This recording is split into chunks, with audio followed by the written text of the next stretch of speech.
కార్మికుల ఆయుష్ను తగ్గించడం, నిరుద్యోగాన్ని పెంచడం, కార్మికుల కుటుంబ జీవితాన్ని విధ్వంసం చేయడం. దీనికి వ్యతిరేకంగా ప్రజాభ్యుదయ సంస్థ దృఢంగా పోరాడుతుంది. అందులో భాగంగానే ఈరోజు కర్నూలు నగరంలో నిరసనను టోకన్గా తెలియజేయడం అనేది జరిగింది.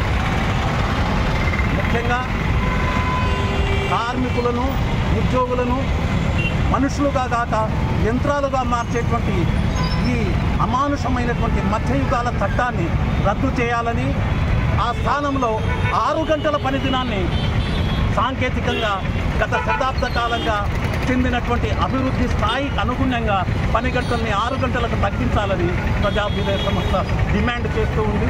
ఈ అమానుష చట్టానికి వ్యతిరేకంగా ఒక బలమైనటువంటి అన్ని తరగతుల ప్రజలతో సమైక్యమైనటువంటి ఒక ప్రజా ఉద్యమాన్ని నిర్మించడం తప్ప వేరొక మార్గం లేదని, ఈ ఫ్యాసిస్ట్ నియంతృత్వాన్ని తొలగించేందుకు కొరకు ప్రజా ఉద్యమమే శరణ్యమని, అందుకు ప్రజలందరూ ప్రతిపక్ష పార్టీలన్నీ ముందుకు రావాలని ప్రజాభ్యుదయ సంస్థ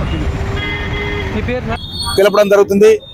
దానికి మద్దతుగా ప్రజా పరిరక్షణ సమితి తరఫున మేము కూడా సంఘీభావం తెలపడం జరిగింది. అయితే నాడు స్వతంత్రానికి ముందర ప్రపంచ దేశంలో ఉన్నటువంటి ప్రపంచ దేశాల ప్రజలందరూ సంఘటితమై నాడు 12 గంటల విధానాన్ని రద్దుపరిచి 8 గంటల పని విధానాన్ని ప్రపంచవ్యాప్తంగా తీసుకురావడం జరిగింది.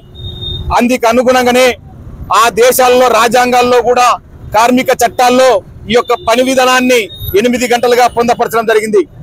అయితే నేడు స్వతంత్రం అనంతరం దాదాపు 75 దాటి 80వ దశకంలో ఇప్పుడున్నటువంటి మనిషి యొక్క ఆర్థిక, శారీరక, ఆరోగ్య పరిస్థితుల దృష్ట్యా మనిషి 12 గంటలు నిద్రపోవాలి, 4 గంటలు కుటుంబం కోసం శ్రమించుకోవాలి, 8 గంటలు తన యొక్క డ్యూటీ విధానాన్ని ఉద్యోగుడైతే ఉద్యోగము, లేకపోతే కార్మికుడైతే ఫ్యాక్టరీలో పని చేసుకోవాలని చెప్పేసి డాక్టర్లు, సైంటిస్టులు సూచిస్తున్నారు.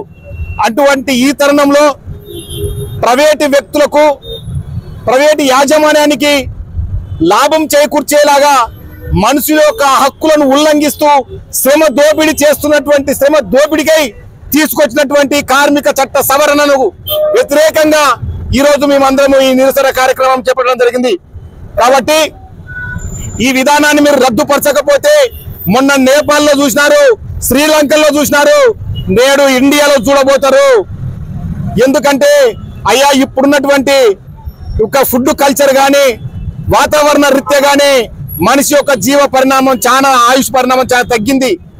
ఈ తరుణంలో శ్రమ దోపిడీ పేరుతో మనిషిని మరింత కుంగజీసే విధంగా తీసుకురాకూడదని, అందులోనూ భారతదేశంలో మహిళలంటే చాలా దేవతలుగా పూజించేటువంటి ఈ దేశంలో వాళ్ళను రాత్రి పూట కూడా వాళ్ళని శ్రామికులుగా, కార్మికులుగా మీరు తీర్చిదిద్దితే